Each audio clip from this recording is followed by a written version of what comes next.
Hey guys, it's Misko here. In this video, you are going to learn how Lily graduated as a software engineer, decided to pivot and become a designer, ended up working for IBM, Angelus, and now at Facebook, and she works directly on Messenger, Instagram, and also WhatsApp. There's a lot of interesting stuff in Lily's journey, so make sure to watch it all the way to the end. Let's get into it, guys. Hey guys, so I am extremely humbled and grateful to have Lily on the show today. She's a bit of a unicorn and she has a wealth of knowledge in terms of UI and UX design and also mentorship. So she's worked at some world-class companies, and on the side, she's also done some extremely interesting things. Welcome, Lily. Hi, everybody. My name is Lily. I'm super excited to be here. Thanks, Michael, for having me. I am a product designer at Facebook right now. I work primarily on Messenger and Instagram Direct. And yeah, I've had a fairly medium length career now. So I've worked at several companies, big and large. I've worked at Angelus before this, IBM before that, numerous startups before that. So really psyched to be able to talk about my experience. Perfect. And it's interesting because you are definitely a bit of a unicorn. You have, I think you mentioned you graduated or you studied software engineering and you somehow transitioned into design. I think that would be great to, as a starting point, if you can maybe share a little bit about that journey and like how you even found, how you got yourself into software engineering and why you made the transition into design. Yeah, I mean, that's a great question. And a lot of people do ask me that, and they do dub me as a unicorn, which I can go into length about whether or not, having the skills of a software engineer as a designer is actually important. But for my journey, I honestly have always been artistic. I studied under a local artist when I was young. I think I did that for 9 years. So my parents, absolutely supported my journey in art. But once I went to college, they were not supportive of continuing that as a career choice. So I had to find something that was a little bit more quote unquote legitimate. And so I went into computer science, got my degree in computer science, fully intended to graduate and become a software engineer. And I did that at IBM. I joined IBM as a software engineer. But I think it was probably 8 months into the job. I just was not enjoying the types of problems I was solving. I absolutely respect software engineers to death because I personally understand the problems that they do solve, but it was just not the type of career choice I had in mind. I think that when it came to building products, and at that point, I had already worked with several startups. I was working at IBM, where of course it's a much larger company at scale. I'd already had a pretty good idea of what building products look like, and I didn't want to be at the software engineer stage of it, which is far more downstream than I was comfortable with. I wanted to be at the exploration phase. I wanted to be at the product definition phase. And as a software engineer, at least as a junior software engineer, I was nowhere near there. So I think I made the pivot pretty quickly. And I worked with my manager on it. I talked to him about what I wanted out of the pivot. I talked to him about the opportunities that were available at the company at the time. And it was honestly a pretty smooth transition. So I've not really looked back to software engineer since, but I've become a full-time product designer just with a background in CS.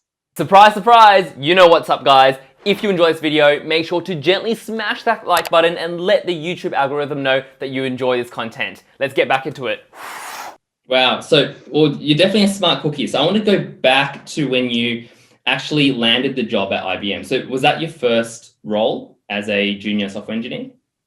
That was my first official role out of college, but I did a lot of freelancing. I did a lot of internships before then. So it was my first full-time job. Yes. So I think that is a very important topic that I want to touch on and for you to elaborate as well. So when you came out as a junior software engineer, as a graduate, you did a bit of freelancing. How were you able to leverage your way into IBM? It's quite a significant company as a junior software engineer. And in retrospect, what do you think potentially be like the top 3 things or reasons why you feel like you were able to position yourself into that role?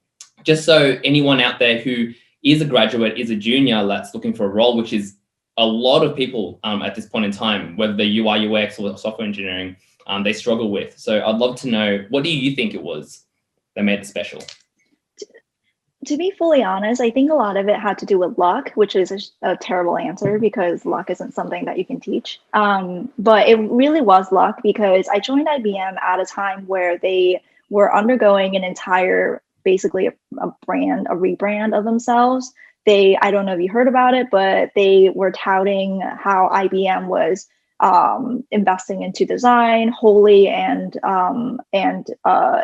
financially as well. They were hiring designers like crazy. They were basically building these design teams across all of their global offices. And so they needed software engineers to support these designers. And they were also looking for software engineers who were able to also be slightly designers themselves, just to also kind of boost the designer image that they were trying to build. And so I think that my quote unquote unicorn status really helped there because I was in practice a software engineer, but I also came from art. I talked about it in my interview. I spoke about how, maybe one day I may, go into design myself. And I think it really appealed to the interviewer. So I think it was lucky. I think that IBM is still a very design-centric company for sure, but I think that the fever of hiring designers certainly helped my entrance into the company then. Got it. And do you think there was any, so to summarize that, like, I guess what you're saying is having the ability to sort of being able to do a bit of design, but then also code was sort of your unique selling proposition to the company. Were there any soft skills that came with it that you feel like might have allowed you to get yourself with your foot in the door? I mean, I am a huge proponent of soft skills now. Further down my career, I actually focus a lot in building my soft skills. But to be fully honest, I think when I was a junior, I don't think I had that many soft skills. I think it's probably the lack of it that drove me into concentrating on it so much now. But I really think back then it was more about hard skills. Like I had a set of hard skills that not a lot of people had. I was able to code and I had an eye for design. I did design, I did, take the role of a designer in many of my internship / freelancing jobs as well. And so they knew full well I was able to perform that role. And so I think it was just that I was kind of killing two birds with one stone for them. Yeah, that's good. Well, they got the bang for the buck. So then, so once you've landed on at IBM, I guess what would be like one of your biggest takeaways like from that learning experience as your first job, and how did that motivate you and sort of move you on to your second role? And maybe if you can dabble into that a little bit. Totally. From IBM, it was a very specific experience because, like I mentioned, IBM is large and you're shipping at scale, but it's also enterprise. And so even though I work at Facebook now, there are a lot of commonalities in terms of what it's like to work at a big company. Obviously, you have to deal with maybe slower processes, slightly more bureaucracy. But the difference now where I'm working on something more consumer and then when I was working on something more enterprise is different because I think the motivation is different. I was shipping for, so to get into a little bit more detail, I was shipping for doctors. I was working on software for the IBM Watson Health sector. And so it was very complex work, but also very internal in a way. It didn't get a lot of press, and what press it did get was more from those specialized, medical journals. And so it wasn't the type of work that I was personally super motivated by, even though I love the impact. Working on something medical, working on something in the healthcare sphere is incredibly rewarding because you knew you were impacting lives. But at the same time, I just didn't enjoy the enterprise nature of it. I was constantly only in partners with other companies, people in other companies. I never really talked to my users.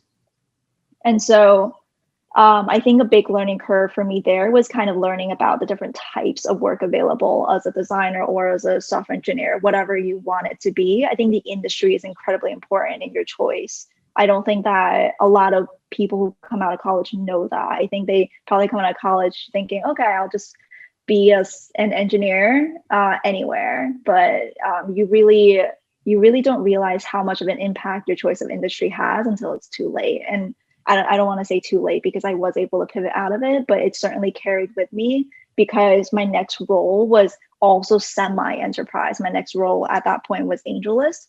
And at that point, I had so much enterprise experience behind me, but I was having trouble getting into consumer facing companies. I interviewed at a lot of places where some of the dings against me was that I wasn't consumer facing enough.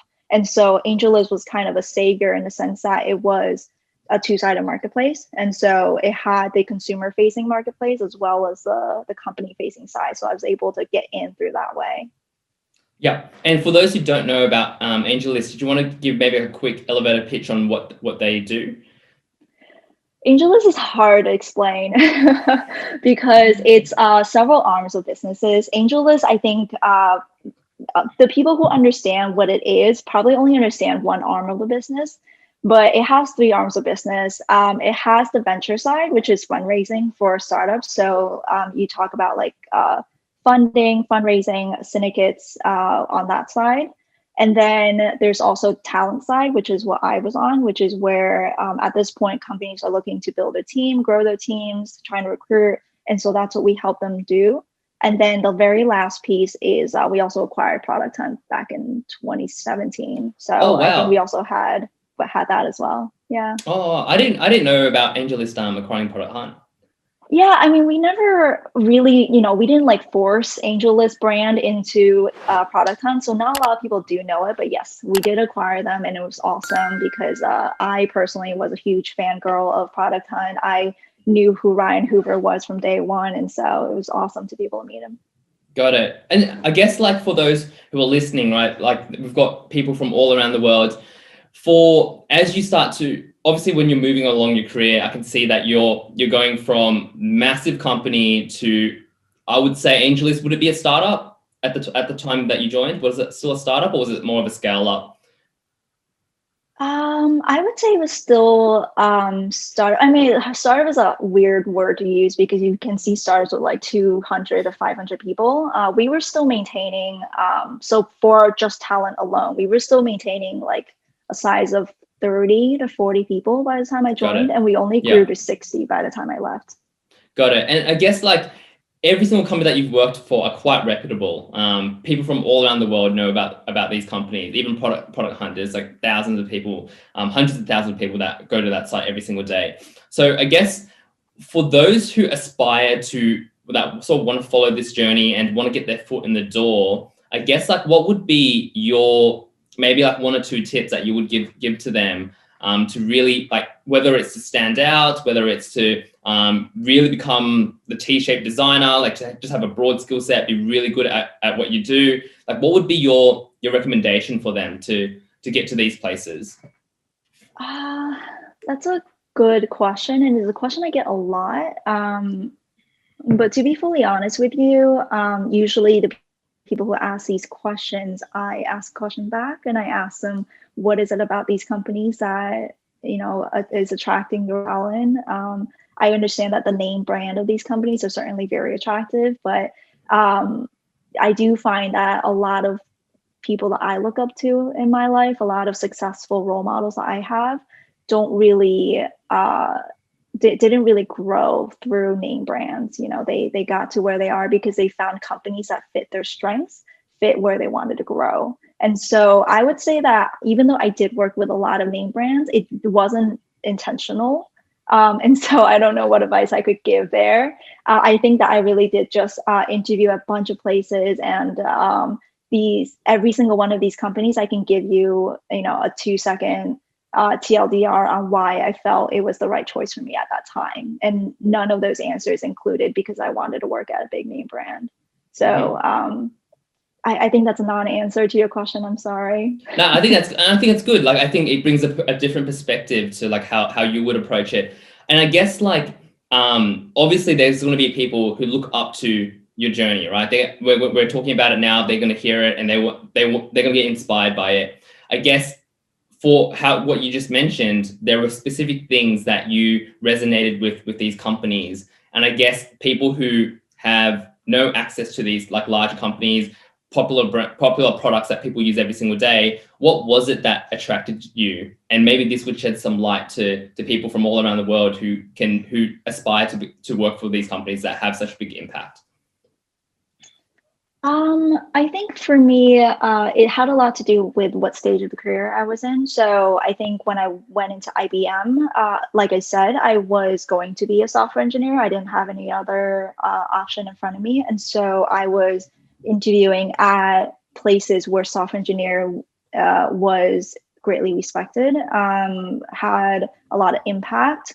And so IBM just became a very natural choice because it was somewhere where I knew I was going to get structure and I was able to learn and grow. I think that if you are junior, going straight into a large, well-known company like that is pretty beneficial because you know for sure that they have the type of processes and structure for a junior anything to grow into a senior anything. So that was pretty easy for me.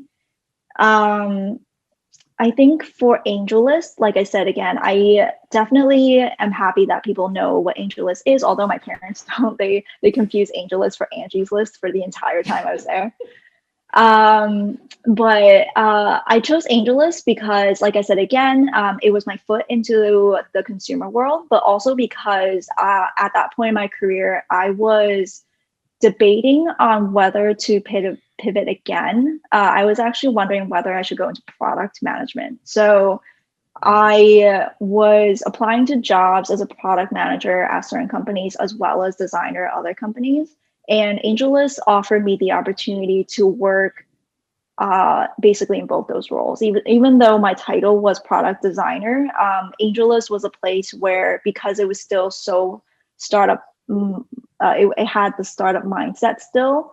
It really empowered everyone to work as a founder. And so when you are a founder, you basically take whatever role you want. And so I took that opportunity straight away. And then after Angelus, I think I just craved structure again. I wanted to grow into management someday. And so I wanted that structure to help me get there. And I think that's what Facebook really got for me. And like I said, again, I wanted to continue down the consumer path. And so I think Facebook was like kind of the final stage of that transformation. Now I'm 100% consumer and I get to do that every day. So that's awesome. But to answer your question into maybe like some tips to get into these types of companies, I think all the things that I just mentioned across the three of those companies, I identified exactly what they needed from me as early as possible so that I can map my strengths and weaknesses to it. So I think when I was interviewing for Angelus, I knew right away that they needed someone who was a T-shaped designer, like you said, right? Someone who did a little bit of code, a little bit of design, and also was interested in product like I was. And so I mapped my strengths to that right away. Not only did my interests align, but I also had experience across all three. And so it was a pretty easy, transition for me to ask them to hire me. So I think the tip there would just be, even though you're enamored by these large companies with these amazing names, they still need something from you. And those needs are typically very specific.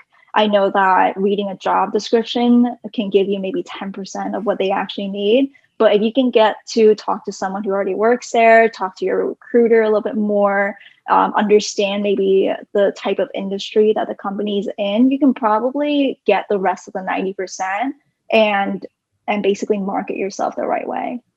Mm-hmm. So got it. So if I was to summarize that, I guess really with Angelus and IBM, it was about growth potential. Like at Mhm. each stage of your career, whether you were a graduate, whether you've had a few, like 1 or 2 years at IBM and you moved into Angelus, it was always about where I'm at now, what do I want in the next few years, and you kept working towards that, and you went with a company that was able to offer you those opportunities.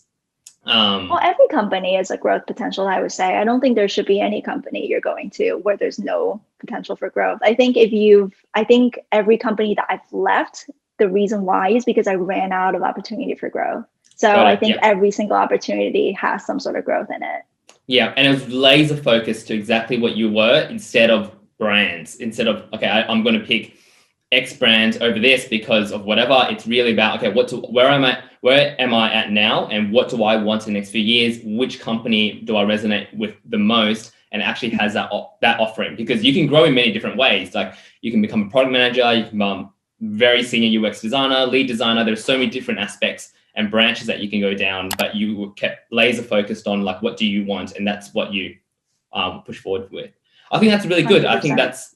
I think that's exactly how people should be thinking about it. And I think that's why people say you just got to follow where your heart desires. Like you just got to chase what you want, because if you get distracted by brands and so many different avenues, then you're going to get overwhelmed and you're going to feel lost, and you're going to feel like you're not progressing because you're not actually working towards anything except just chasing the next brand. I think that's perfect. 100%. So we've got maybe around 15 more minutes. So I guess after Angelus, can you maybe walk us through what was the next step in your career? What was the transition point at this point in time? I was at Angelus for maybe a year and a half, so it wasn't a super, super long time, but I certainly learned a lot. It didn't feel like a year and a half. It felt like absolutely forever because I became so embedded into the team and into the work there. But the reason why I left was, like I said, I kind of ran out. I could see the runway for growth, kind of coming to an end in front of me. And one of my greatest gripes with the type of growth I was getting there was that there was a lack of structure. Like I said, I was kind of craving that structure again. I think that every company almost has a two-sided coin situation where the pro for joining Angelus was, being able to straddle these three roles I was very interested in: design, engineering, and product. But the con of that exact same freedom is basically having no one to guide you. You were kind of defining your own role at all times. You were kind of managing yourself, basically. And so if I knew that if I wanted to challenge myself again, like I said, going to management, I really needed to get someone who would spend the time and effort and mold me into that. And unfortunately, at startups, usually that type of person is very expensive. Actually dedicating full-on managers to help you do that is very expensive, which I completely understand. So I think I made the choice to go from Angelus to Facebook quite easily. I did not intend to go straight to Facebook. I think that I wanted to look around and definitely look at all my choices. But I think that it actually was a pretty expedited process because I already knew the recruiter. They had reached out to me years ago. And so all I had to do was just find that email again. I chatted with her quickly about the opportunities there. I was still slightly skeptical that I wanted to jump back into a big company because of those reasons I mentioned to you about IBM, where I didn't enjoy the bureaucracy so much. So I was skeptical, but I think what sold me ultimately was being able to talk to the team that I now work with. I basically was very lucky in the sense that I was interviewed by my manager, which is not something that is guaranteed at all. I don't know how familiar you are with the interview process at these big companies, but what they usually do is you get like a general interview process. People across the entire org interviews you. You get a hire, no hire decision. And then at that point, then you get mapped to an org within the company. So like Messenger or Instagram or, internal tools or whatever.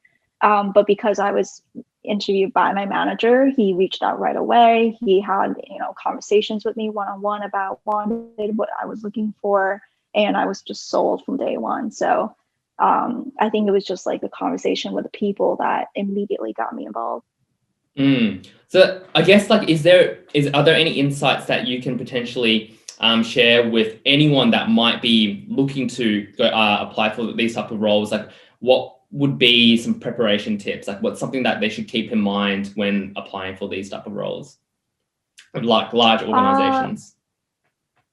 I would say that this is a tip that you'd be applying throughout your entire career. I wouldn't say it's something that you should think about only when you're interviewing, but work on your self-awareness quite a lot. You'd be surprised on how strongly interviewers assess you on how self-aware you are of your own strengths and weaknesses. I know now that I've actually interviewed across every company I've worked at, just how much people care about, not only your growth potential, but how well you know yourself and what you want. So I think the fact that I came in with a very strong sense of, I know exactly what I'm good at, I know exactly what I'm bad at, I know exactly where I failed and where I've won.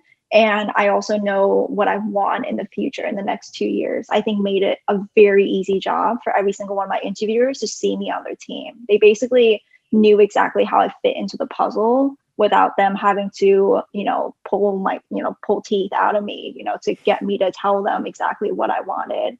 So I think make it as easy for your interviewers as possible. Come in, I know you're a junior, I know that maybe you don't have a lot of experience, but come in and say like, in the next 2 to 5 years, I see myself in this. I would love to explore these options.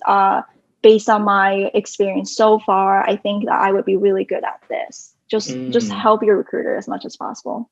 Got it. And I love that you mentioned this, because I just released a video about like my journey, which is the part 1. And the first tip I mentioned is be clear about what you want. And it's exactly what you mentioned, which is when you go in and you're just 100% transparent about where are you at, what do you actually want, you're making their life easier. And when you make their life easier, they're going to resonate with you a little bit more. And I like the fact that you mentioned self-awareness is important, because when I've hired people for my agency, the catch of asking like, what are your top 3 strengths and weaknesses? I use that as a bit of a catch, because people are very confident and they're very open to saying what they're good at. But it's also, I realize a lot of designers are a little bit, I don't know if it's they're ashamed or they're not confident about it, or they just don't want to be transparent about it. But when it comes to talking about their weaknesses, they're not as open about it. And I find it counterintuitive. I find it works against them, because I know that everyone has a strength. I know you're a designer because you're good at design, right? So I already know the answer for that. I actually want to know what you find is a weakness in you, because that shows how humble and transparent and open you are, and how collaborative you can potentially be when you're working within like an organization. Because when you're more open about things, it just tends to be, it flows a lot easier. So I like that you mentioned about that. I think that's like 100% something that I value as well. So then, now that you're at Facebook, I know it's very sensitive. I know we can't talk too much about it, but like throughout your time, like how long have you been there? What products are you overlooking at the moment? And I guess like I would love to know, without going into too much detail, what is your sort of general process in terms of UI and UX design? Now that you've worked at IBM, Angelus, a year or so, I believe at Facebook, you would have built up your own sort of perspective on design. Problem, you got a problem, how do you solve it? It's a process. I'd love for you to maybe walk us through that. Yeah, that's a good question. I'm not one of those people who have a very stringent process and I stick to it no matter what. I actually think that I'm very flexible, I'm very adaptive. So I kind of look at the type of projects I'm working on, the type of people I'm working with to determine, my process through it all. But I would say that some overarching themes about the way that I do work is that, like I said, I really went into design because I was interested in the product definition phase. And so I lean very heavily in that stage. I work very, very closely with my PM. I'm very glad that Facebook is a place where PMs respect design equally. And so I have a lot of ownership in that respect here, and I really enjoy that. I get involved in writing specs. I get involved in looking at the data. And I did get a lot of that at Angelus as well. So I did have a little bit of practice there. I didn't get it at IBM, which is kind of some of the reasons why I wasn't super happy there. So I'm glad I get that now. So basically, looking at the problem with data, going through some ideas with my PM, with my engineering peers. Then I start writing the specs. At Facebook, it's very different because we have resources upon resources. And so I've never had roles, partners such as, having a dedicated UXR researcher, having content designers on board. So I think at that point, once product definition is, almost done, I would bring those partners as well to get those processes underway.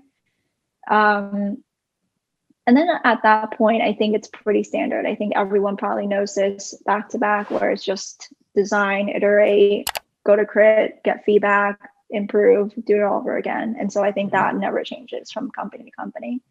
And then past that, once you have the final design done, I think at that point, you're just going to be presenting a lot. And I think that's probably pretty similar across companies as well. You're presenting to your team, presenting to leadership, presenting to leadership above the leadership to get final say, and then it's out the door.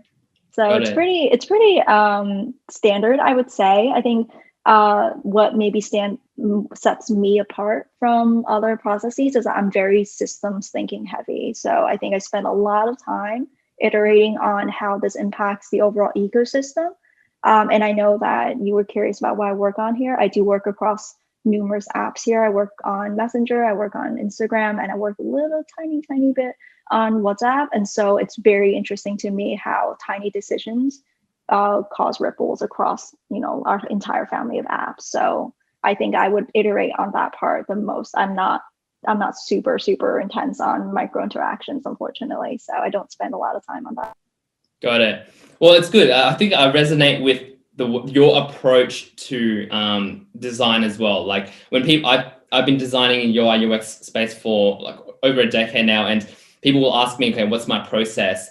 I always say back to them, I see design as it's not an art to me. It's really like a toolbox where I would just grab whatever I need whenever I need it. It's not a process that I will follow. It's not like a framework where I have to go step by step. It's like, okay, well, if we're uncertain about this specific problem that the business needs to validate, well, let's do some research. Let's go talk to customers, and then I'll have a few tools that we'll pull out. So we'll do obviously the compare analysis, we'll plot all the insights on the customer journey map, and we'll do all that type of stuff.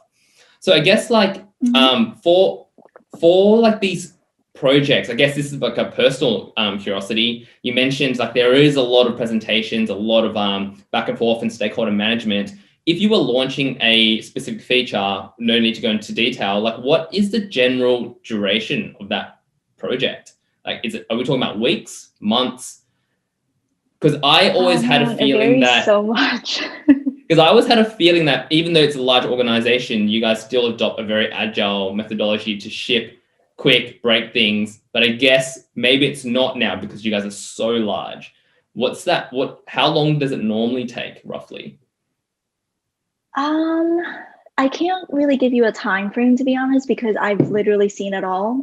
Even though I haven't spent that much time at Facebook, I've certainly seen it all. I've actually worked on projects that were critical and went out the door in weeks, versus mega projects. We call them mega projects that go out the door after years of work. And so really, really varies. There's literally no answer. But what I will say is that the bottleneck isn't so much getting approval from leadership. That's never really been a problem, to be honest. I've actually found it quite easy to get approval from leadership once you get to that point, because we do have such a such a supportive system beneath you to make sure you are talking to all the right stakeholders, talking to the right teams to make sure everything is good that by the time it gets to leadership, it's almost kind of like a formality, right? So I don't think that's actually a big problem. I think it's more of the longest parts always come from knowing who the invisible stakeholders are. And by that, I mean, like, you work on a project, and like I said, I'm very systems thinking. And so I would be like, okay, who is going to be impacted by this work? And it's really up to me to figure out who those points of contact are, to figure out which teams I need to talk to, make sure that they are on board, get buy-in from them, and just like suss all of that out in a span of a single iteration before you do it all over again. So I think that's probably where it's absolutely taking the longest. Got it. Okay, so we've got just a few minutes left. I've got a couple of questions for you, which I'm sure a lot of the audience will want to know. So I think in terms of your toolbox, right, what's your tool set? Like, what are the apps that you use day to day as a product designer? As a designer, so design ones only? Well, it could be product management, anything that you use on a day-to-day basis. Maybe it's not design, anything. Okay. Yeah, because I asked that because unfortunately I don't do that much like I said, micro interactions, so I can't say stuff like After Effects, Illustrator. I wish I could, but I'm not great at those. I think that I spend most of my time in Figma to really get the low fidelity stuff out. I think nowadays I really only get things done at the low to mid fidelity range, just because I'm pretty empowered to use our design system at hand. And so it's not like I need to make anything from scratch. Anything that I need to change are pretty easy to do. So I think Figma, I use a lot of Google Drive equipped to write specs. I think like the majority of my days are writing specs. I'm probably in Google Drive, in spreadsheets as well, looking at data, looking at our timelines, our trackers, all of the very product heavy end of things. And then I think it's just work chat from there on. It's just I don't use Slack anymore. I do miss Slack a lot, but whatever work chat that we have, I use quite a lot because, like I just mentioned, communication is insanely important. So I think I'm just always like having a million communication channels open at a time. So all of those. It's such a lame answer because I wish I could say like, yeah, I spend every day in After Effects, but I don't. What about in terms of, or maybe this might be sensitive, so you don't have to give an answer, but like, I'm curious about data. How do you capture qualitative and quantitative data? Is it the standard tools that we use every day at startups and smaller companies, or do you guys have your own custom built-in? I would say, so I'm not actually super familiar with the data engineering side of things. We have specific data engineers who work on this for us. So I'm not exactly sure what the Facebook specific answer is. In terms of how we analyze data, we also have data scientists who do it for us. Very, very happy with the amount of resources that we get. So what I really see at the end of the day, it's more like a spreadsheet of numbers. I don't really do too much heavy lifting there, but I can tell you when I was at Angelus, it was very ad hoc in the sense that we basically choose whatever data tools that we wanted. We used everything from Chartio to Full Story, I think it was called. Yeah, Full Story.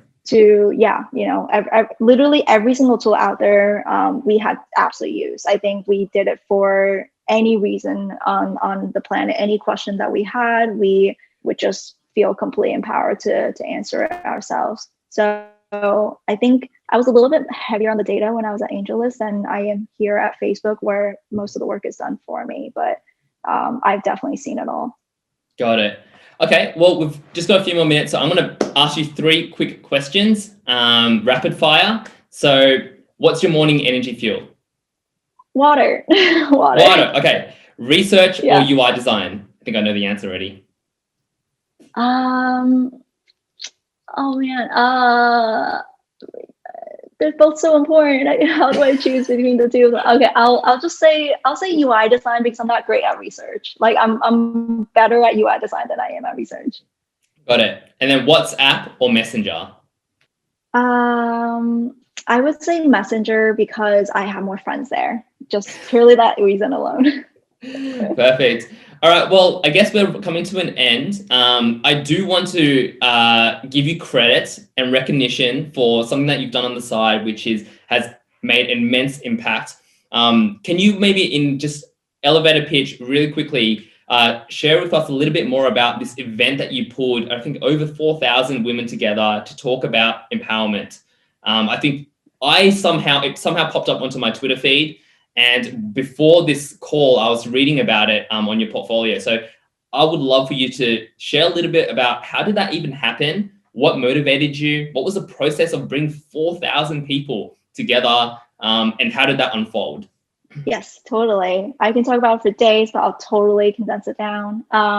Origin story was that I made a tweet offhand one night after speaking to a woman about finances. She reached out because she was moving to the Bay Area for the first time. She was getting her first job. She was nervous about the type of pay that they would offer her, the type of offers, the compensation package, the whole deal.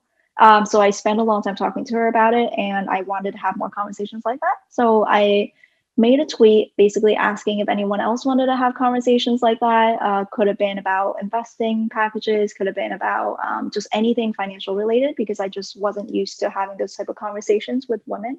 And so the tweet absolutely blew up overnight. I definitely did not expect the type of traction that it got. I felt like I owed the people who indicated interest something a little bit more than just thousands of one-on-ones with me, which was definitely not going to be informational for anyone.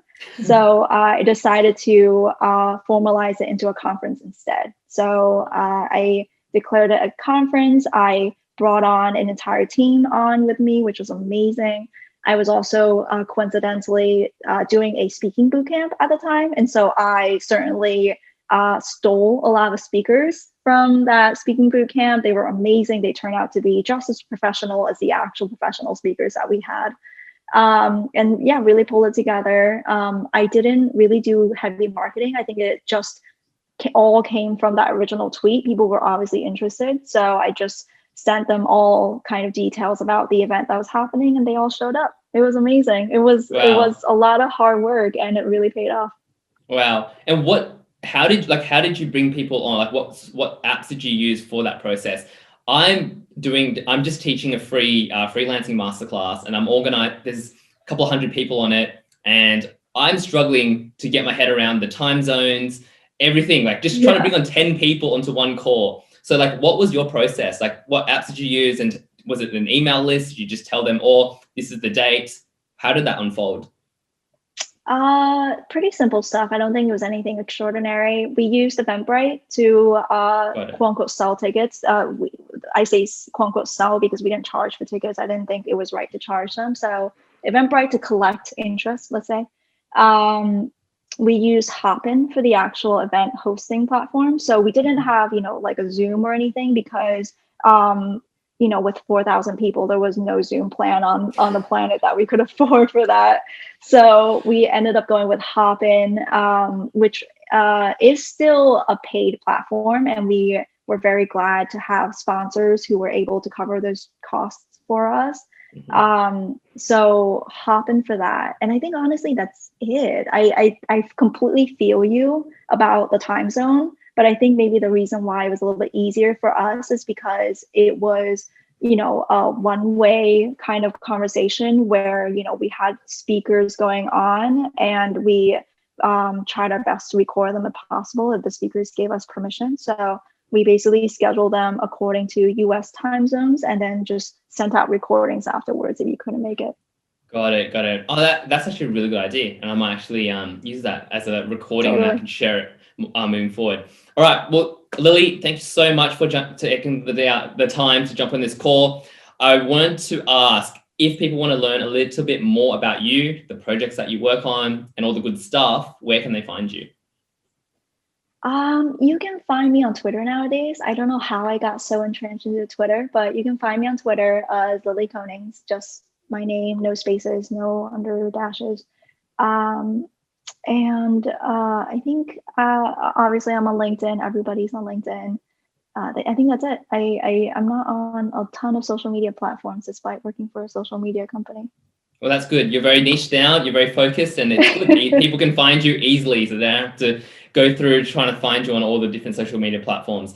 Is there anything sure. else that you want to share with everyone that's going to be watching this video? Is there anything that you want to bring awareness to, or anything that you're passionate about? I'm pretty open about what I'm passionate about, on my platform. So I don't think I have anything new to say. You actually brought up my one passion, which was, women and finances. So you really cover that. I think if anyone is watching, I hope you're having a lovely day. I hope you found something out of this video. I hope you learned anything. Feel free to reach out. Like I said, I'm on Twitter and LinkedIn. I try my best to respond. And that's a wrap up, guys. If you enjoyed this video, make sure to gently smash that like button and also subscribe. If you want to learn a little bit more about Lily and follow her on social media, all her links are down in the description below. And hopefully you found something useful for your very own journey and for you to elevate yourself as a designer. All right, guys, that's it. And I will see you in another video very soon.